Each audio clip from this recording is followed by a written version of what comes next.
Hello everyone, once again you're all welcome back to my channel. Today we are diving into the delicious world of Cameroon cuisine with a special dish from the English speaking part of Cameroon.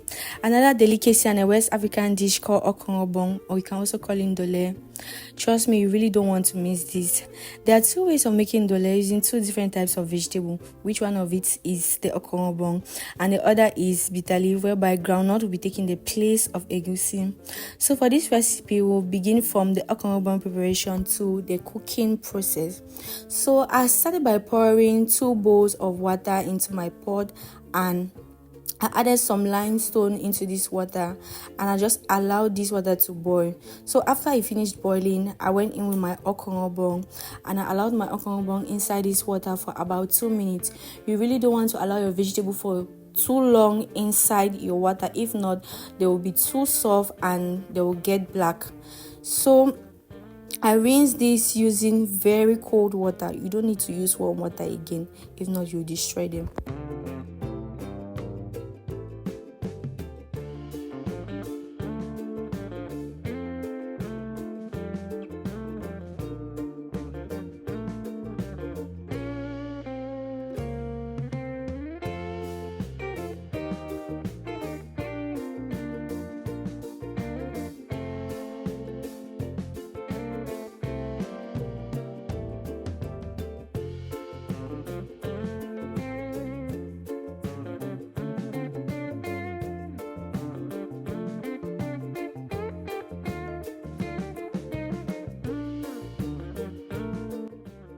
So after properly mixing my okongobong and submerging it properly into this hot water, I checked it using my hands to feel if this okongobong was ready, and at this point in time it was properly ready. It was not too soft and it was also not undercooked.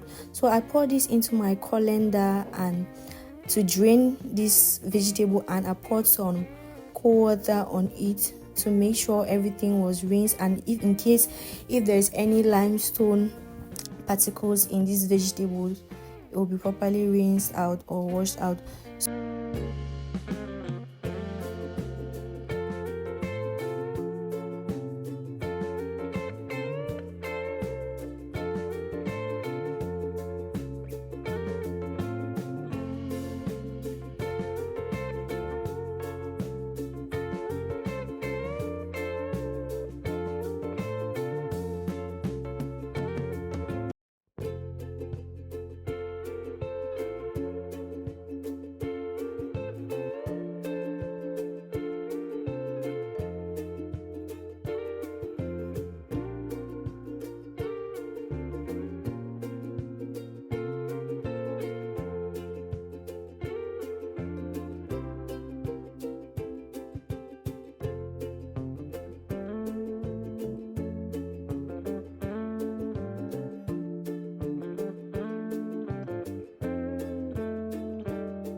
So I rinse my vegetable about 3 times and I squeeze this very well and ensure I strain every water from it to avoid excess water into this vegetable, because for our ndole we don't need too much water. We just need our vegetable, our moist vegetable containing its vitamins and every nutrients in it. So this is how my vegetable looks like. Do you see? So I drain out the remaining ones using my small sieve. I rinsed it also because there could still be some particles under this water. I rinsed this properly and also squeeze this and then added it to my vegetables.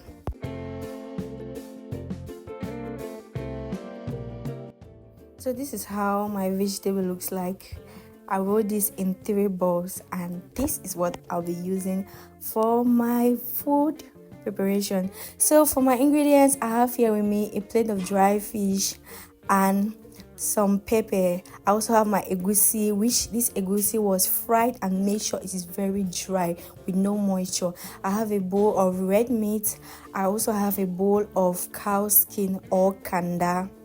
I also have some onions, my vegetables that I'll be using, some onions which I'll blend, garlic and ginger, Maggie, salt, some white pepper.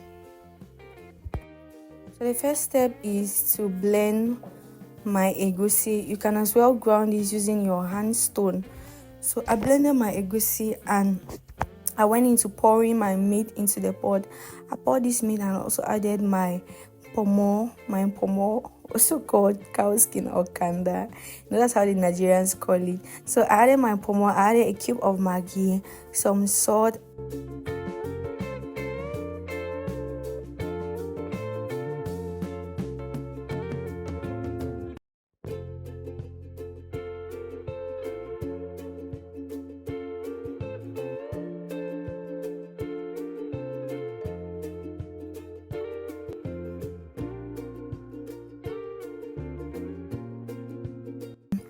The blender in which I used to blend my garlic and ginger mixture, I rinsed the blender with some water, and it was the water I used to boil my meat and Canda. So I poured in the water and I added a bowl of water also into this, and I added some onion. I just allowed this to cook for about 20 minutes.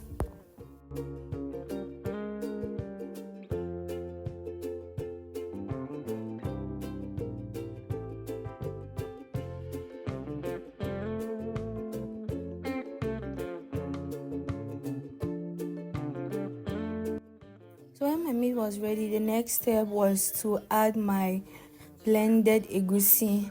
So I added this egusi and also went in with a cup of water to make sure it was not too thick and to ensure my egusi was properly cooked. For your egusi, you always have to make sure it gets cooked up very well. If not, it gives some people stomach disturbances.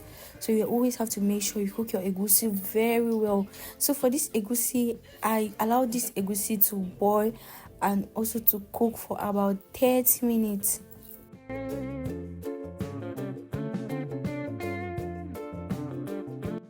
So when this egusi was properly cooked, I went in with my plate of dry fish. I added my dry fish and I also added 2 cubes of Maggie. I mixed this properly and I fried my egusi. I added some oil, my mayo oil. Like I said in my last video, this is a Cameroon product and it's very healthy because it contains vitamin A in it, and we know vitamin A is also good for eyesight. So I added also my blended spices, and for this my blended spices, it contains garlic, ginger, and also some celery. So I added this and mixed this very well, and I allowed this to cook so well for about 5 minutes.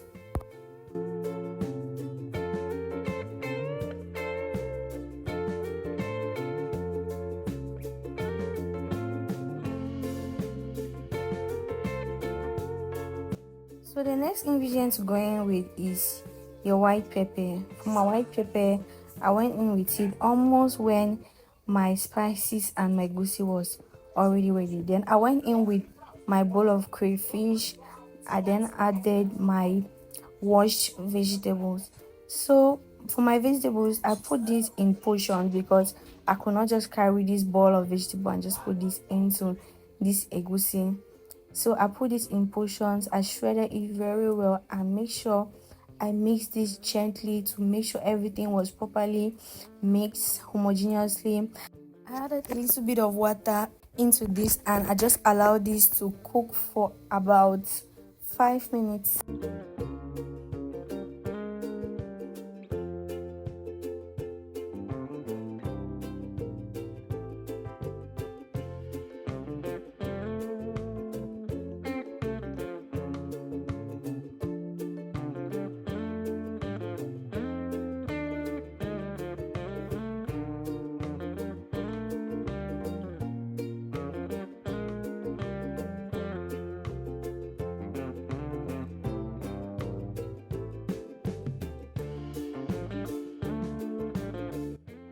At this point, my vegetable was ready. So the last ingredient I had to add was my onion. I added 2 of this bowl of onion. So when it comes to your onion, you have to be generous with your onion. Like, your okongobong, your ndole needs so much onion. Onion gives it that taste, that flavor. In short, it gives everything as ndole is concerned. It gives everything. It gives the final lockup for your ndole. So your onion, always make sure you have so much onion. You have a very good quantity of onion to enrich your vegetable. So this is how my vegetable looks like. Can you see how clean this vegetable is? Can you see how appetizing this looks? What do you think about this? We'll be trying this recipe. I switched off my gas and I just allow the remaining heat in this pot to do its work. I allow the moisture, the heat, the vapor and everything to cook this onion. I just covered my pot on one side of it and I kept it aside for it to properly cook. Then the next step was to boil my yam. I boiled my yam. This is a Nigerian made yam. This yam is from Niger, and I tell you, there's a very deep difference between Nigerian yam and Cameroon yam. I don't know if you've noticed this, but for me, there's really a very big difference between Nigerian yam and Cameroon yam. Nigerian yam is really dry and not so watery as Cameroon yam. So guys, this is my final look. This is how my vegetable looks like. What do you think about this recipe? Do you find this recipe interesting? Did you learn something from this recipe? Did you come out with a lesson you will love to use whenever you're cooking your ndole? If you find it interesting, do not forget to subscribe, like my videos, turn on your notification bell for more updates, and also do not forget to share so that others can see and also learn something from this. Thank you guys. Bye.